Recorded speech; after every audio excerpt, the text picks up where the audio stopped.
Welcome to Motivational Humanity. You are not alone. Have you ever been sitting in a room full of people you love, laughing at something funny, and then out of nowhere you catch it? A smile that didn't quite reach someone's eyes. A pause that lasted 1 second too long. A word that was chosen just a little too carefully. Nobody else seems to notice. But you do. You're not trying to analyze the room. You just can't help it. It feels like a gift, doesn't it? Being able to sense what nobody says out loud. But I want to tell you something honest today. That gift can quietly become a cage.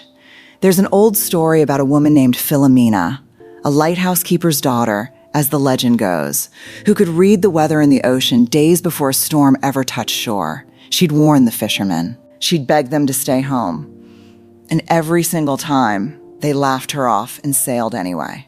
She was never wrong. And she was never believed. Eventually, she stopped being seen as gifted. She was just seen as too much. That's the quiet tragedy so many deep thinkers carry. You see the truth of a room, a relationship, a moment, before anyone else does. And instead of being thanked for it, you're often left standing there alone with it.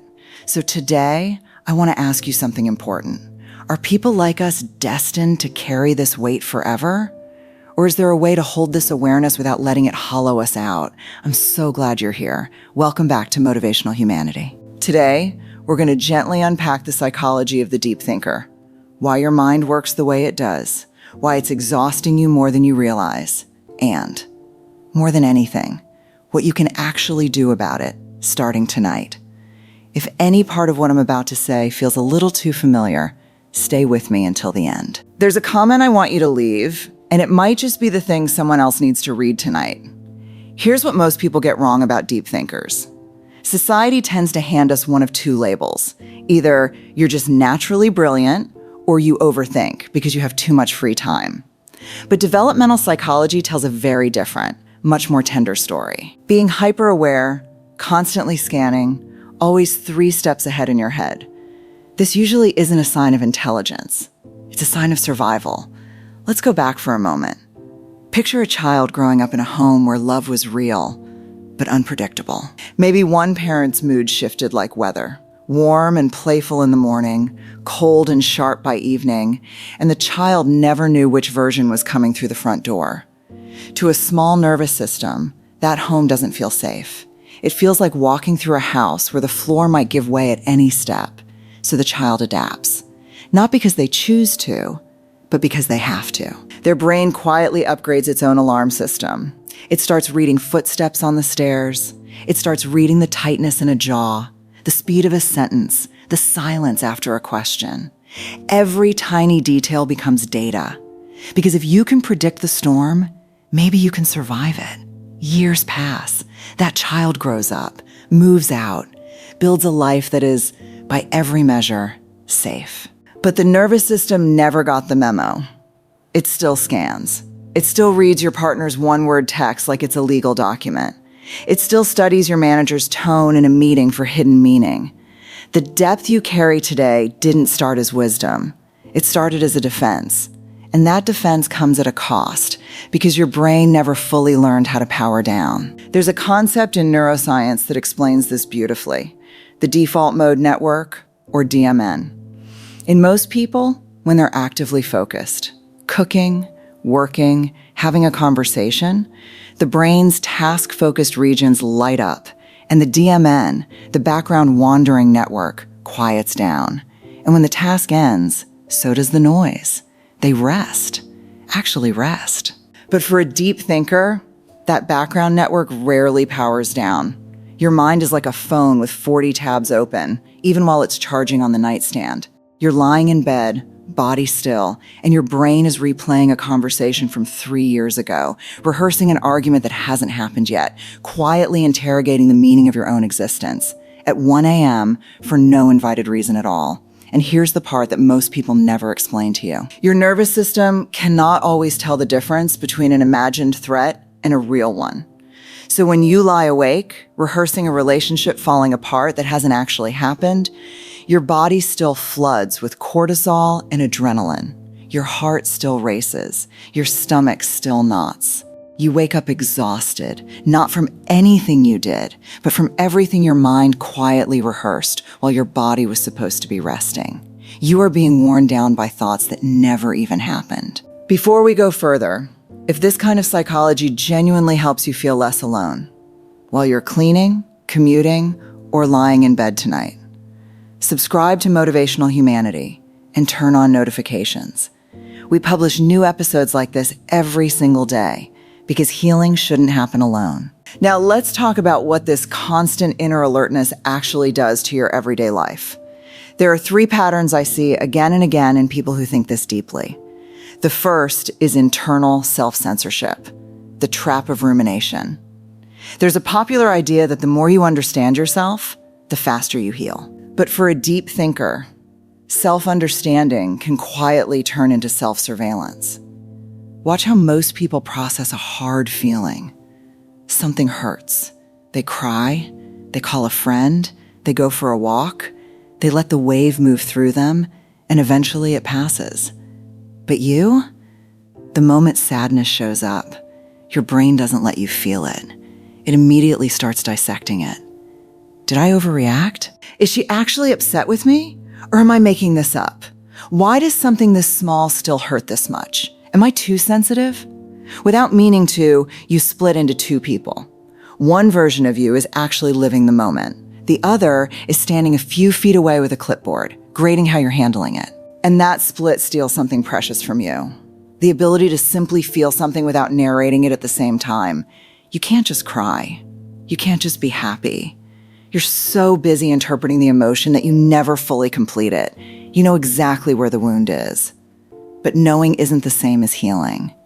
The second pattern is absorbing everyone else's emotional weather. Deep thinkers rarely stop at analyzing themselves. Your radar is always pointed outward too.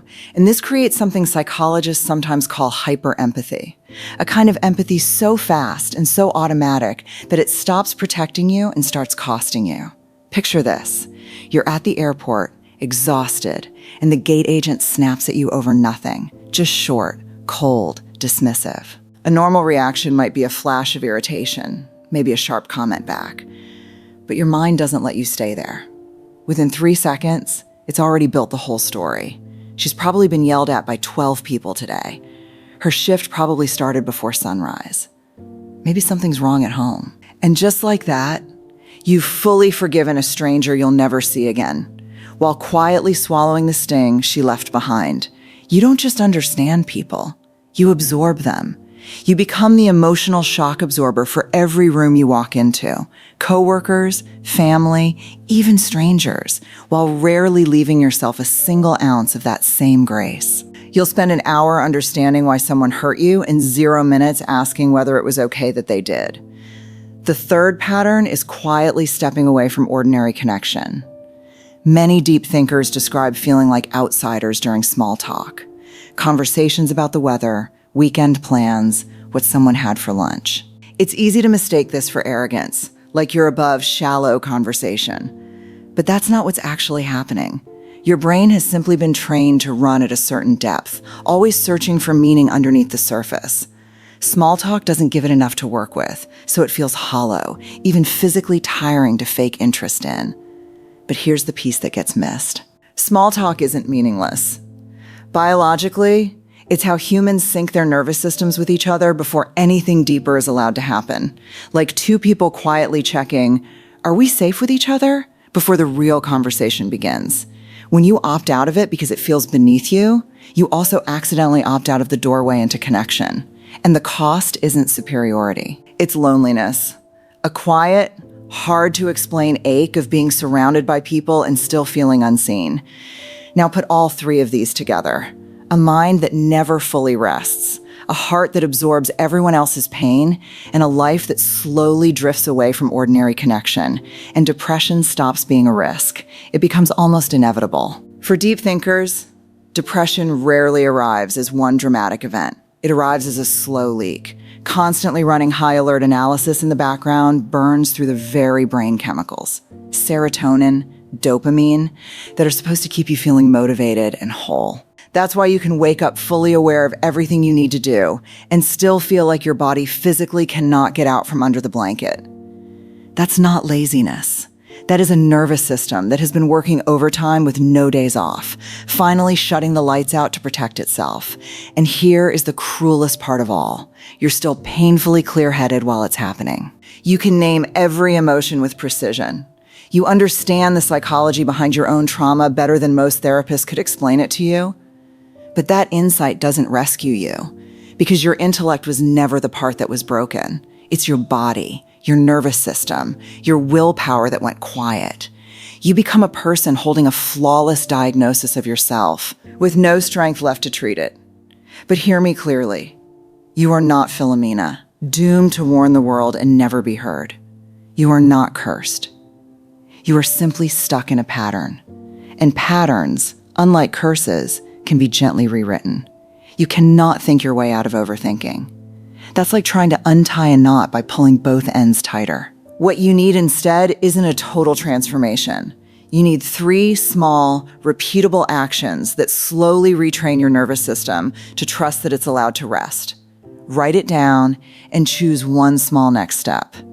When a thought stays trapped in your head, it repeats itself endlessly without you even noticing. So take out paper or open your notes app, set a 5-minute timer, and answer 3 simple questions. What actually happened? What am I afraid of? And what is the smallest possible next step I could take? For example, what actually happened might just be, he hasn't replied in 6 hours. What you're afraid of might be that he's upset with me or pulling away. And your smallest next step might simply be, I'll wait until tomorrow evening before I read into this any further. When the timer ends, stop. Don't let this turn into another spiral. If there's an action to take the smallest version of it. If there's nothing to do yet, write 1 sentence. This doesn't need to be solved tonight. Let your body interrupt the loop. Your mind can't. Telling your brain to just stop thinking almost never works. The harder you try, the louder it gets. Instead, give your body something clear to do for a few minutes. Wash your face with cold water. Fold laundry. Stretch. Take a slow walk around the block. While you do it, don't solve anything in your head. Just notice the temperature of the water, the weight of the fabric, your feet against the ground. This isn't avoidance. It's how you help your nervous system come back down to earth so you can see things clearly again. Name the thought instead of becoming it. When a dark thought arrives, don't let it announce itself as fact. Instead of thinking, I ruined everything, try, I'm having the thought that I ruined everything. Then gently ask yourself, do I have real evidence for this? And is there a more realistic explanation?